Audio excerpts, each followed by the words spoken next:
As the Earth itself is pulled ever further down into the depths of the Justice Doom War, how will the heroes unite and overcome? Well, let's hop into the pages of Justice League issue number 37 and find out for ourselves, shall we? Alrighty then, so picking up from where the last issue left off, Apex Lex and his army of white Martians were marching on the Hall of Justice, already quite comfortable in the fact that Doom has already won the day. After all, so long as their symbol shines in the sky, they know they have the people's hearts and minds and that the war is pretty much already over so long as that's the case. And you know what, one of my shortcomings as a critic is I don't think I talk about art in particular enough, but oh man, was I absolutely blown away by these two absolutely amazing spreads, showing a veritable who's who of DC characters about to crash into the enemy. It's some truly beautiful stuff. Now you might be wondering, the bulk of the Justice League, or at least all the members we know, aren't out there. That's because all the main characters are trying to regain control over the good side of the Totality, the idea being that if they're going to win this fight, they're going to have to literally fight fire with fire and prove why justice is better than Doom. Unfortunately, they're missing some key components now in completing the circuit. They don't have Shayera, nor do they have the three Monitor brothers, so they're pretty much just holding the bag right now until they can all return to Earth. And speaking of which, as we find poor Hawkgirl, she's getting hunted down by the Omega Monitor. Her superpowered wings, a gift from the Raptor, are the only thing that are holding out against the assault, but she's not just fighting for herself right now, she's also fighting to try and save Shane, her multiversal child. Help comes in a truly hilarious fashion as John Stewart the Green Lantern manages to make the scene in Flash's Flashmobile. It's all pretty damn hilarious. The only thing it's missing is the Dukes of Hazzard sound effect. Getting struck by a comedy car too proves to be just enough to split up the three brothers from the Omega Monitor. They still want to kill each other, and they might have to do so with their bare hands, as most of them are still depowered.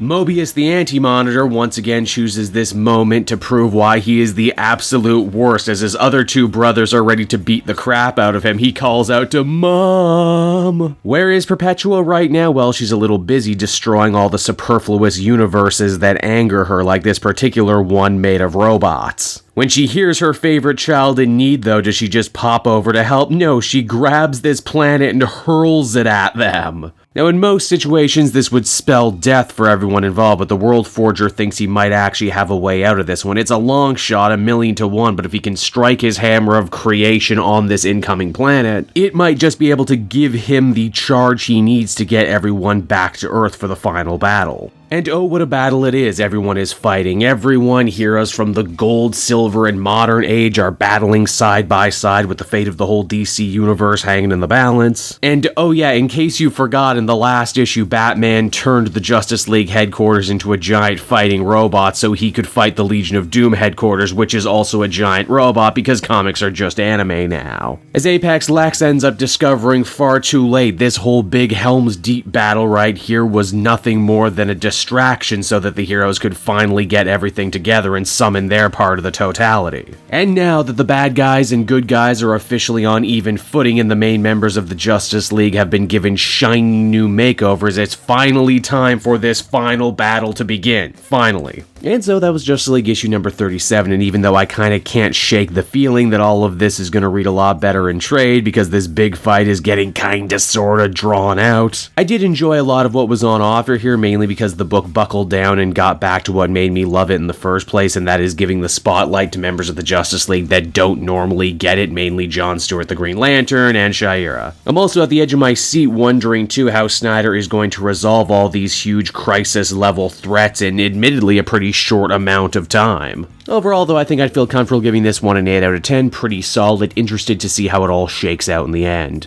Hey there everyone, it's your old pal Cape Jewel, and if you're seeing me right now, that means you watched to the end of the video, which I am very appreciative of. It really helps drive engagement and retention and all that other good YouTube stuff. So does liking and commenting. Wink wink. If you like my content too, you should check out my Patreon page. We just redid all the tiers, so there's a ton of great rewards. You can become a patron for as little as $1 a month, and well, it would just really help me out. It's never expected, but always appreciated. So until next time everyone, I've been Cape Joel, and I will see you next time. Bye-bye.